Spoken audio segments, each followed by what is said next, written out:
Eu interpretei o significado do nome de Manassés errado por muito tempo. Por muito tempo eu via somente a ótica, né, do Deus me fez esquecer o sofrimento na terra do Egito. Então José, quando ele vem passando por toda a trajetória dele, rejeitado pela família, vendido como escravo, de escravo foi parar na casa de Potifar como um servo, acusado injustamente, né, mentiram contra a vida dele, foi parar numa prisão, tanta coisa ele veio sofrendo, sofrimento em cima de sofrimento. Então, no momento de transição da vida dele, ele se casa, assume o governo do Egito, né? Faraó coloca a autoridade máxima, debaixo do nome de Faraó, a autoridade máxima era a autoridade de José. E então ele tem um filho, e ele dá o nome desse filho, Manassés, representando o fim do sofrimento.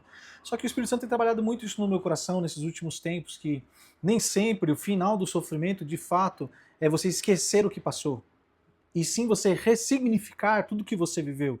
E aí, quando eu fui atrás de estudar novamente o sentido de Manassés, do hebraico, né, o sentido verdadeiro, a cultura hebreia, eles têm esse sentido de você esquecer algo, não é você esquecer como deletar da sua memória, não lembrar mais do sofrimento. Pelo contrário, é você ressignificar aquele sofrimento, você dar um novo sentido àquele sofrimento, a tudo aquilo que lhe foi afligido, tudo que lhe foi imputado. Na verdade, sim, você ressignificar tudo que você viveu te trouxe sentimentos ruins até o dia de hoje, tá?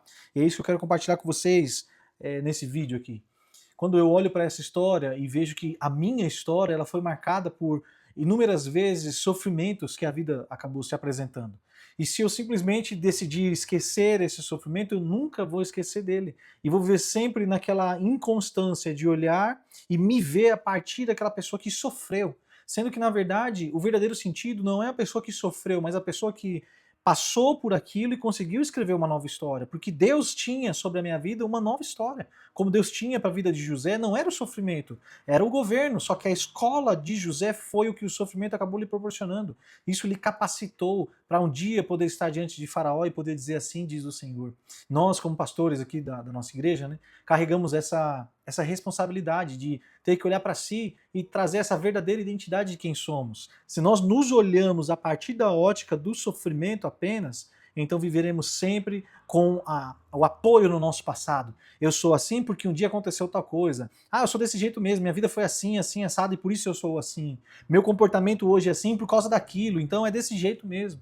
Sendo que, na verdade, Deus te chama para que você se olhe a partir de como Deus te olha. Isso me fez lembrar da história de Jessé, olhando Davi dentro de casa.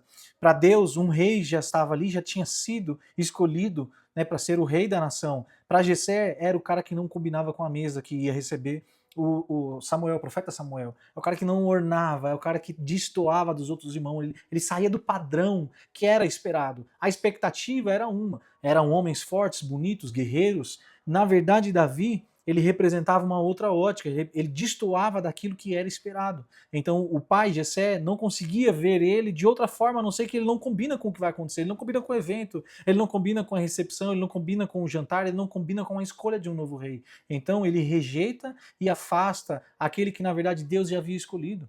Então às vezes quando nós nos olhamos a partir da ótica do que nos aconteceu, né, do sofrimento que nós tivemos, nós deixamos de viver a, a melhor fase do que Deus tem para nós. Quando nós nos olhamos a partir do nosso pior dia, sabe? Quando nós pautamos, às vezes, nossa história só a partir do nosso dia da crise, sabe? Só a partir do momento de explosão, só a partir do momento de sofrimento. Mas Deus não te vê assim, é isso que eu quero compartilhar com você. Deus te vê com uma outra ótica. E o convite para você nessa tarde é Manassés. Mude a ótica, ressignifique esse sofrimento.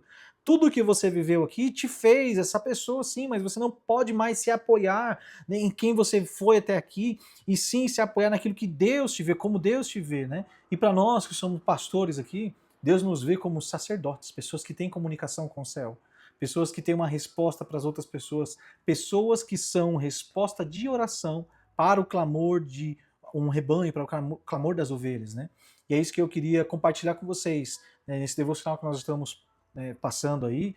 Deus tem falado muito comigo nesse sentido, de nós nos olharmos a partir da ótica do céu. Você não é o seu pior dia, você é a pessoa que Deus escolheu, mesmo contrariando toda a expectativa humana, porque Deus não vê o que o homem vê, Deus vê o coração, Deus sonda o coração, e Deus sondou o seu coração, Deus te chamou, te elegeu e te capacitou passe a ver a partir daí para que o seu comportamento também mude. Você não é a violência que você viveu até hoje. Você não é o homem reativo que você vivia até hoje. Você é a resposta da oração para algumas pessoas. Você é um homem que representa, um homem e uma mulher que representa o reino dos céus. Comece a se olhar a partir dessa ótica. Então o seu comportamento vai ser editado a partir do momento que você começar a se enxergar de uma maneira diferente. Mas pastor, eu falo desse jeito mesmo. Agora, isso é você olhando para você. Agora veja como o céu te vê. A tua fala combina com a fala de um sacerdote? Então, o teu comportamento começa a mudar a partir da ótica que você está enxergando a sua própria vida, a sua própria jornada, tá bom? Jessé não consegui identificar, mas ele já tinha um rei dentro de casa. A pergunta que eu quero terminar esse vídeo aqui, né? O que será que está escondido aí e que você ainda não consegue enxergar, mas Deus já viu e por isso que ele te chamou? Faça uma avaliação. Busque essa resposta no Senhor. Deus te vê como? Está escondido aí dentro. Talvez você ainda não tenha encontrado por conta da tua trajetória até aqui. Mas eu tenho uma palavra do seu coração, Manassés. É o tempo de ressignificar, olhar a partir de outra ótica as coisas que te aconteceram até hoje, tá bom? Um beijo no seu coração. Até mais no próximo devocional. Eu entro aqui mais uma vez para comunicar aquilo que o Espírito Santo está falando no nosso coração. Beijão, até mais.